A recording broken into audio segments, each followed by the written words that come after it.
Madame, monsieur, bonjour. Au cours de ce journal, nous vous proposons de découvrir la ville où vous avez choisi de vous installer, Moguio-Carnon. Avec ses 10 000 hectares, Moguio-Carnon est l'une des communes de France les plus étendues.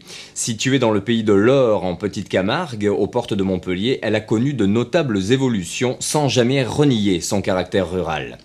La population de Moguio-Carnon a triplé depuis 30 ans. Ses 14 000 habitants font d'elle la 7e commune de l'Hérault. Depuis, de nombreuses réalisations l'ont dotée de structures adaptées à sa nouvelle dimension. Nous y reviendrons d'ailleurs dans ce journal. Partons d'abord à la découverte du patrimoine melgorien. L'histoire de Moguio remonte à la nuit des temps puisque de nombreuses fouilles ont permis de mettre à jour des habitats préhistoriques en bordure de l'étang. Mais c'est véritablement à la fin du premier millénaire avec l'édification de la motte que commence à vivre la commune. La motte, au sommet de laquelle il n'y avait pas encore le château d'eau qu'on connaît, bâti seulement en 1903. 1000 ans déjà que la motte surplombe la commune et symbolise l'identité melgorienne.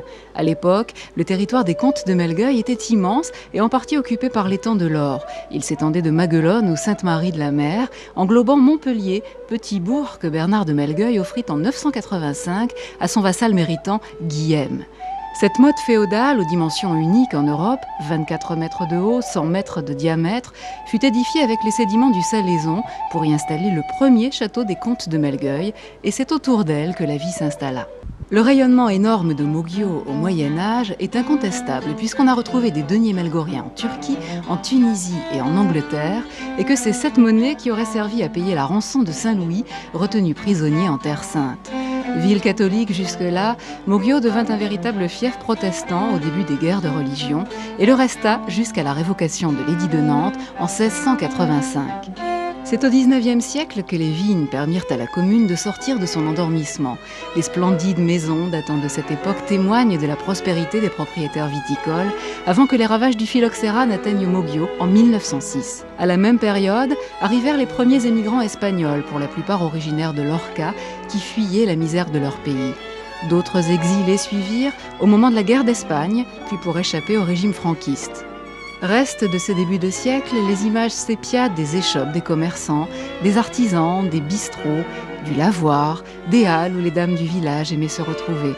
Un petit monde rural effervescent qu'on quittait parfois le dimanche pour aller prendre les bains à Carnonville-la-Mer, station balnéaire en plein essor, fort appréciée des notables montpelliérains. La suite, c'est une autre histoire. Nous terminerons avec un mot de météo pour vous rappeler qu'ici il fait toujours beau. En effet, Moguio-Carnon bénéficie de plus de 300 jours d'ensoleillement par an, ce qui la situe dans le peloton de tête des villes où l'on bronze bien.